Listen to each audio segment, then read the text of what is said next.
Okay, welcome to the next tier list, movie ranking, whatever. I still don't know what to fully call this. In this video, I'm going to be taking the Aliens and Predator films. I wanted to do only Predator because I prefer those films over Alien, but there are only 5 films, and then Alien is also has not that many movies. So I think I should have just I thought of just taking both of these. I also wrote down this a script kind of. I just wrote down little notes for each film. But yeah, the tiers go as amazing as in like this is this is the best thing just ever. One of the best is like yeah, it's a great movie, but it's not like the top on the list. Not bad, just bland is like kind of in the middle. Like I could see myself watching it again, but I'm like, I'm probably gonna pick anything else. Boring, self-explanatory. I never want to see this again. Again, it's self-explanatory. I did put these in like chronological order, so starting with 1979's Alien and going all the way to Prey from 2022. Like I did with Leprechaun, I'm filming these all in separate moments, and this is going to be a long ass video. But starting off with Alien from 1979, a lot of people love this film. I think this movie is pretty boring. And as I said, I wrote down notes to explain why I think it's boring.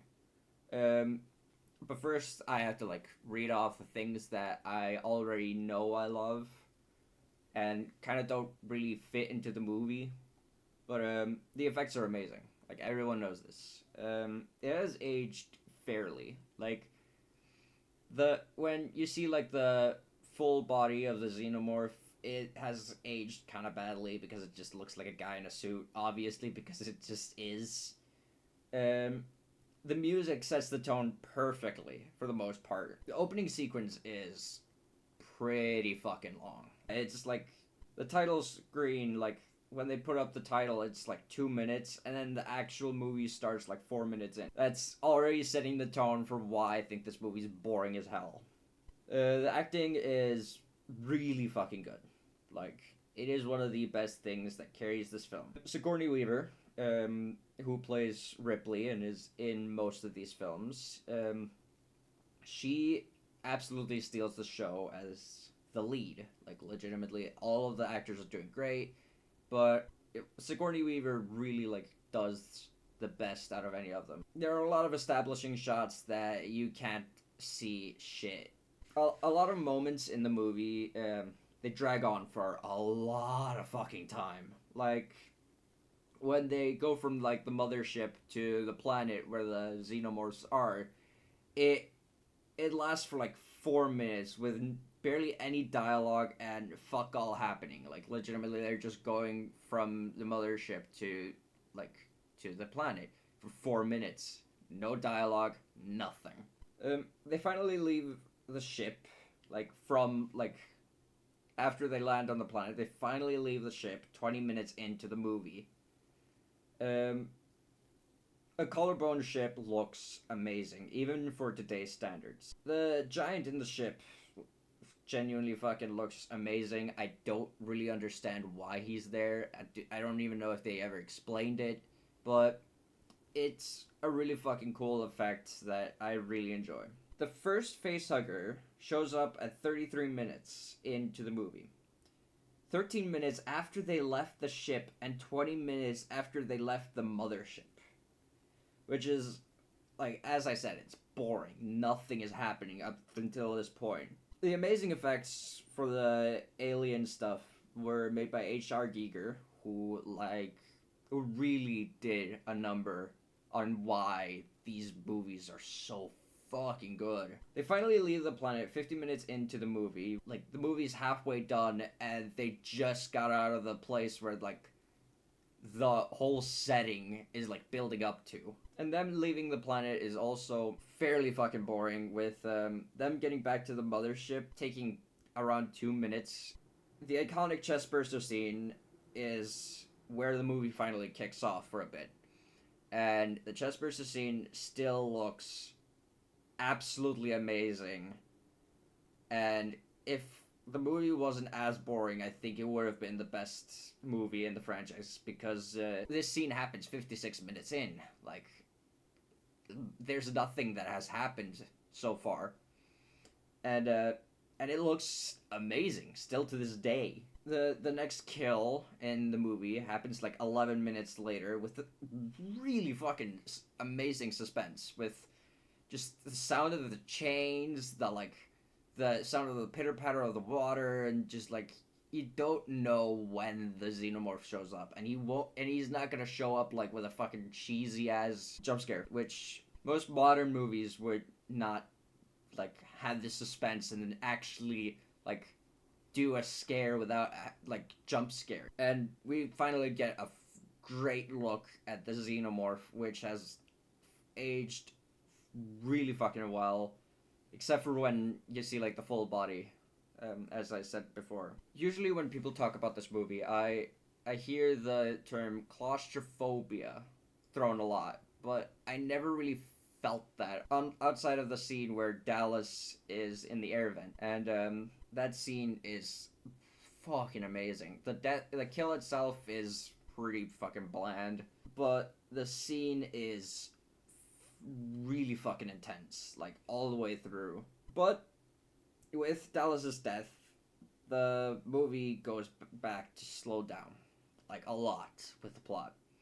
And I think it's mainly because like there's 4 characters left, and there's like 38 minutes left of the movie, so they had to like slow down the plot. But the thing is, the plot just completely stops, and then it starts a random ass fucking subplot of Ash being an android and being like the main villain of the movie, which adds fuck all to the plot and story, and is just completely unnecessary. I genuinely think is the worst thing in the movie.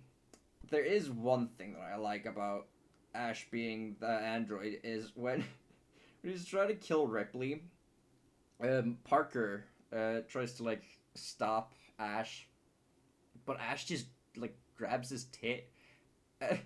And fucking, that's enough to like get Parker to just fall to the ground screaming. It's fucking hilarious. Ash's death looks amazing, but watching this movie with headphones was pain, because the sound is not good. It is fucking painful and annoying as hell. But the movie does start its plot, or starts to continue the plot 10 minutes after stopping it with to add the fucking whole thing about Ash. And that's kind of like, that's where like the final like part happens in the movie. But with that, they are going to self-destroy the like mothership, and then go with the fucking little shuttle. And Ripley genuinely starts to piss me off when she starts to fucking look for the cat randomly, instead of like focusing on survival. It does kind of like, doesn't really fit with me. I know, like, oh, it's a movie, they have to save the animal, ooh, but still, when it comes to a fucking alien that's killed all your friends, I think you should rather think about your own survival than a fucking cat. But when Dallas is revealed to be alive, it is a genuinely disturbing moment. Like, legitimately, it made me feel uncomfortable, which not that many movies do anymore. That is a great ass scene. I didn't know how to like write this into the script, so here you go.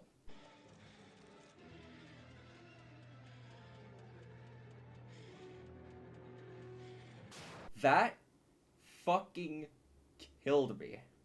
That shit was the funniest moment in the entire fucking movie, and I cannot fucking get over it. But in conclusion, when this movie is actually continuing the plot, it's an amazing movie. But with a runtime of 2 hours, most of it is absolute nothing. So, yeah. Next, there is Aliens from 1986. Okay. It has been a while since I watched the first film, but I watched Aliens from 1986, and this movie is just top tier. This movie is just a fucking masterpiece. I am working with theatrical cut with all of these videos, or all of these movies. Forgot to mention that with the first film, but theatrical cuts all the way, even though I do have the director's cut of Aliens and Predator, I don't have the theatrical cut of Predator. I'll find it somewhere else. Probably on Disney, but I don't know. But yeah, this movie is fucking amazing. It really improves what the first one tried to do. The title screen is instantly better with being done in like only a minute in, and the movie does start 2 minutes in with establishing shots that do tell us what we need to know. It's telling us everything that's happened in between the two films, which is basically nothing. But we do know like how long just by those shots. The music is fucking phenomenal compared to the first one, with like it has like a whimsical yet like kind of like a creepy tone to it. In the dream sequence, we get one of the few chestburster scenes that looks even better than I remember. Like, legitimately. The fact that Ash from the first film is an android, it impacts this movie way more story-wise. And the original movie happened 57 years before this one, which just shows how little Ash actually matters in the first film. The whole point of the movie is just instantly, like, introducing the main characters, introducing why they're doing what they're doing. I will talk about a little bit of the problem with the plot of this movie, but I'll get into that later. The psychological scars Ripley has feel real and believable. As I said, I'm writing this as like scripts, so I just like wrote like points. But Ripley's like psychological scars are fucking great because like she's very like, yeah, I'm not going down there. I know what you're dealing with. And she has like this like hatred for Bishop, who is an android. And it is a really fucking cool way. Like, it kind of shows of like how, okay, this is gonna sound stupid, but I kind of saw the way that she looks at Bishop, the way that, now this is just sometimes the case, but like with racism, like she had a bad time with one of the androids, so now she doesn't trust androids. And that's kind of my like look on how they work with Ripley and Bishop. I know it might sound weird, but that's as like how I see that like kind of connection. The acting is phenomenal in this movie, with some actors in the first one being either just like good or just like okay. There's not a single bad actor in this entire film. They're all doing an amazing job being the characters that they're supposed to be, and it is phenomenal. Bill Paxton. He is a new addition to the crew who was killed in Terminator 2 years earlier than this one. He dies in this film. So, I'll talk about this later, obviously, but I am mentioning this just because of what I'm going to talk about later. This movie introduces the name of the Xenomorphs. Like, they didn't really have a name in the first film because it was just one singular thing, but they did name the Xenomorph. in this film. I don't know if this is supposed to be the same planet as the first film or not, but in the first film, the planet was like orangey type of look, and now the planet is blue. Um, the robot things, the little mechs, I don't know what to call them. They are the best additions to this franchise, and I think that James Cameron, the one that made this movie, I think he liked it so much that he just threw it into Avatar because those little suit things are also in Avatar, which is like also a great movie. Ripley is a certified badass now.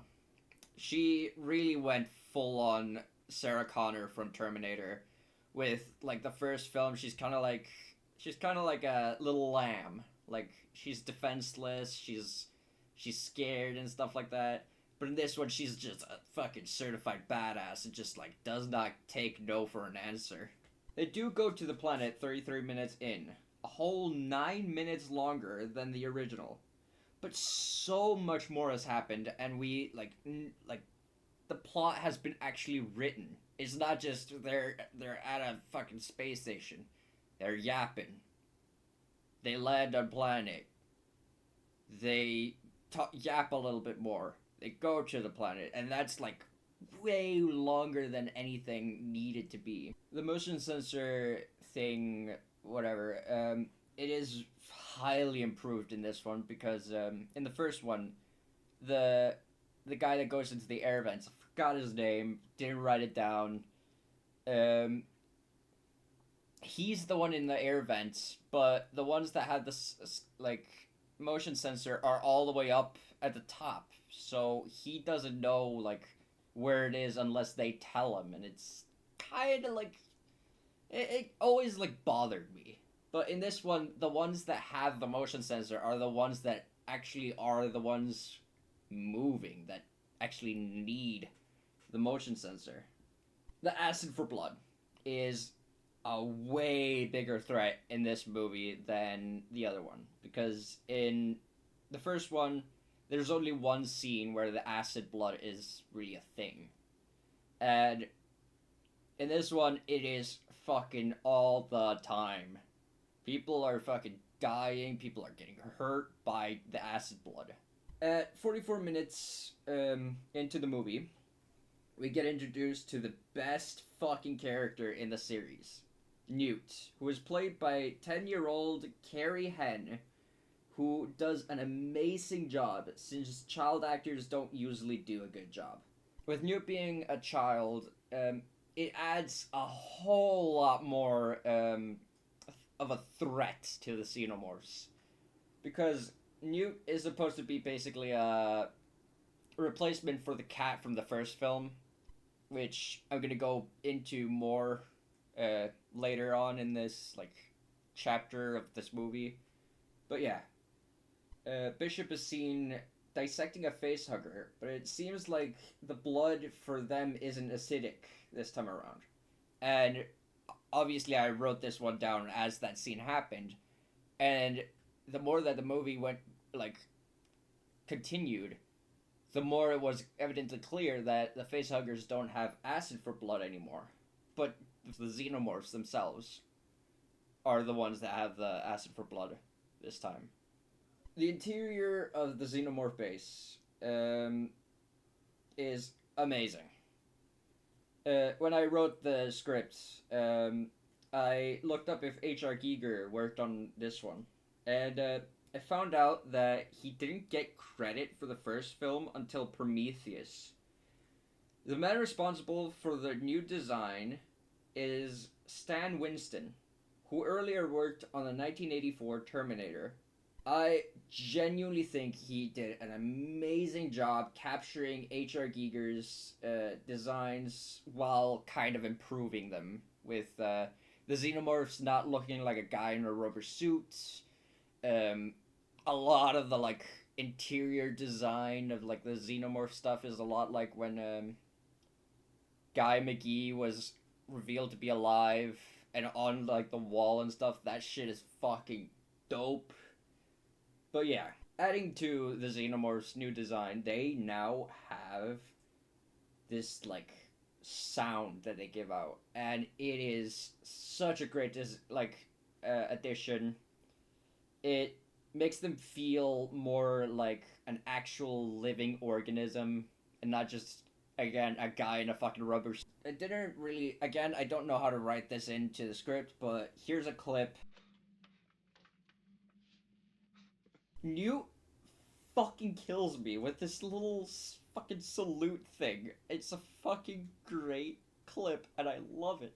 It fucking breaks me into tears of laughter when I watched that while I watched this while writing the script. I was like, ignoring the fact that Ripley has a daughter in Alien Isolation, because it's never mentioned in this franchise.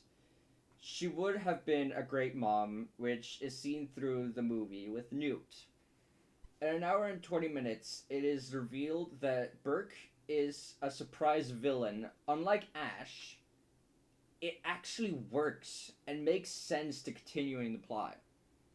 With Ash, it just felt kind of like thrown in there, like because it's like the xenomorph has like been killing and it's like there and the plot has really like started and then it just stops to throw Ash as a villain. But with Burke, it's like put in while the plot is going on. That is why I think this movie is a lot better than the first film. I'll talk about a lot of this stuff at the end of this like segment for this movie. But yeah, the scene with Bishop crawling through those pipes gives way more of a claustrophobic feel than the first one ever did in any scene. Like the scene that I talked about in the first one where it gave out that like claustrophobic feel. That Bishop in the pipe gives the entire film like put together a more claustrophobic feel than the first one. And literally right after the Bishop crawling through those pipes scene, the facehugger scene with Newt and Ripley, that again has more of a claustrophobic feel than ever the first one ever had. And it just like it's just a perfect fucking scene because like again, Newt is basically a replacement for the cat, and because she's a fucking child and not just a cat that the xenomorph is gonna kick away, she's in genuine danger throughout the movie, and that shit fucking makes it more terrifying. An hour and a half into the movie, there is this fucking amazing action sequence with like this red glint over everything. It is a fucking phenomenal scene because like everything has like this like color to it that just gives it more of a like, oh fuck, this is fucked feel. The only downside to the that scene is that Burke's death is fucking lame as hell. It's mostly off screen. It's it's just fucking bland. But that's the only thing I prefer with Ash being the surprise villain is that Ash actually has a fucking death. At an hour and 42 minutes, we get by far the creepiest scenes in the movie with Newt being in the sewers and being kidnapped by a xenomorph while Ripley like has to watch. Here comes why I say that this movie is so much better than the first film, as I've talked about throughout this entire fucking segment, is that this movie is basically just a rehash of the first film, but it improves so much. The end of the movie is literally where I noticed this first. Or noticed this and then like thought of like all the stuff that happened before, and it actually is the same movie but better, like better made. It has the same plot because the end of the movie is the station is about to blow up. Ripley literally like puts a pause on like trying to escape and saves Newt. She gets into this escape shuttle, but the Queen made it onto the ship, so Ripley sends it into space. The shot of the Queen laying eggs is fucking deeply disturbing, with like actual like slimy noises and shit like that. It is a fucking great scene. Talking about how it looks amazing and sounds amazing, the Queen's design is also just fucking god tier perfect. But yeah, all in all, this movie is a fucking masterpiece. It improves almost every aspect of the first one and has very few problems. Most of the new like additions to the franchise is just perfect. I think this movie is close to perfect. There are small things that I like have like nitpicks and stuff like that, but otherwise, this is the best film in the franchise. Okay, since I noticed that this video is getting fucking long, this will be a series, finishing off with 1987's Predator. This movie's amazing. I fucking love this movie. I love this movie to bits. This is my favorite film out of all of these. And I think it's just best that I finish this chapter off, or this part. Let's just start off with the things that are not really in the plot. The soundtrack. It is definitely my favorite soundtrack of all of these films. It was made by Alan Silvestri, sorry if I mispronounced that, who would later work on the soundtrack for The Avengers. If you know me, you know that I am not a fan of the Marvel movies, but I fucking love the Avengers theme song. It's just a perfect fucking theme song. The movie starts instantly, only a minute and 30 seconds in, so that's with the title screen, the next topic that I'm going to talk about, and we're there. The problem with, my biggest problem with the beginning of the movie is they really, like, spoil the fact that there's an alien in the movie, which is hidden in the posters, all of that shit, and it kind of like ruins the twist a bit. The introduction of Arnold is fucking perfect, with just the first frame of him alone in a helicopter lighting a cigar with sunglasses. We know he's a badass now. Stan Winston, the guy that made the aliens, or made the effects for Aliens, he is back making the fucking fabulous Predator design, which I'll be talking about later. If you don't believe me that Arnold is a badass, look at his arm. Unlike either Alien films before this, there is a plot that doesn't involve the Predator, with Arnold and his team rescuing the cabinet minister from guerrilla fighters. And as someone who does not like that kind of plot, there's a pretty interesting subplot. Like, I'm one of those people that just turn off Full Metal Jacket halfway through, because I love that first half, and then like the army stuff just kind of turns me off from the movie. But I don't like army stuff, but this fucking subplot is just fucking well paced, well made, and I'll get more into it later. At 6.5 minutes in, we get introduced to the rest of the team, and I'll say, these are the most memorable characters out of all these films. We got Arnold, who we've talked about earlier. I'll talk about more about him later. Dylan, who's the second in command. Mac, who likes to shave his already shaved beard. I'll talk about that later as well. Blaine, who's a gun-crazy lunatic with a love for nuts And he's pretty racist slash homophobic, which is shown pretty fucking instantly in the movie. Um, Billy, who has this war sixth sense and is less of a badass as he thinks. Again, talk about it later. Uh, Poncho is the only forgettable character. Like, I just finished watching the movie, like, right now, and it's like 12 o'clock, and I still don't remember anything that Poncho did in the entire movie, except that he speaks Spanish. And Hawkins, he makes dirty jokes. That's basically it. But all of these characters outside of Poncho, I remember, and also Anna, who is the female like love interest question mark. Um, she's only memorable because obviously she's the only female character in the entire movie. The setting of the forest works so fucking well with the Predator having a reason to go for main characters, since there's literally them and the guerrilla fighters in the entire like area.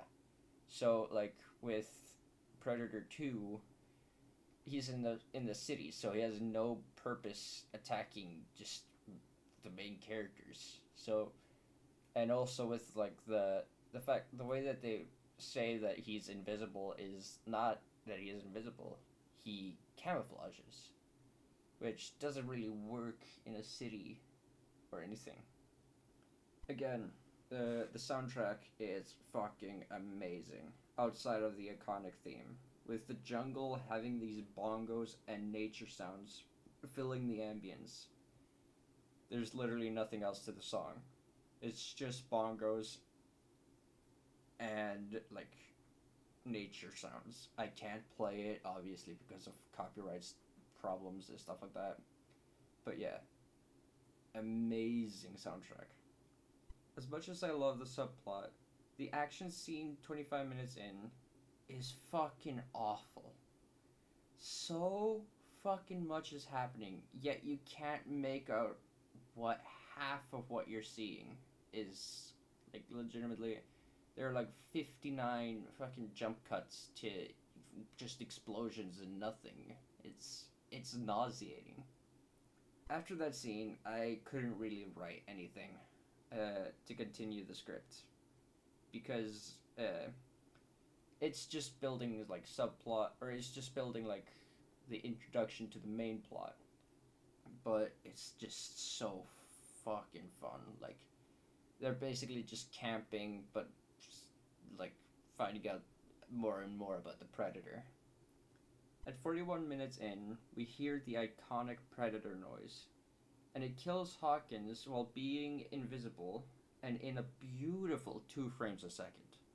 This is this is obviously for like technical limitations for what they had back in '87. It's still a nice kill.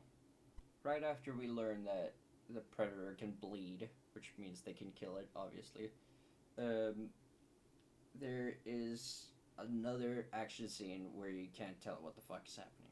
It is, again, fucking annoying.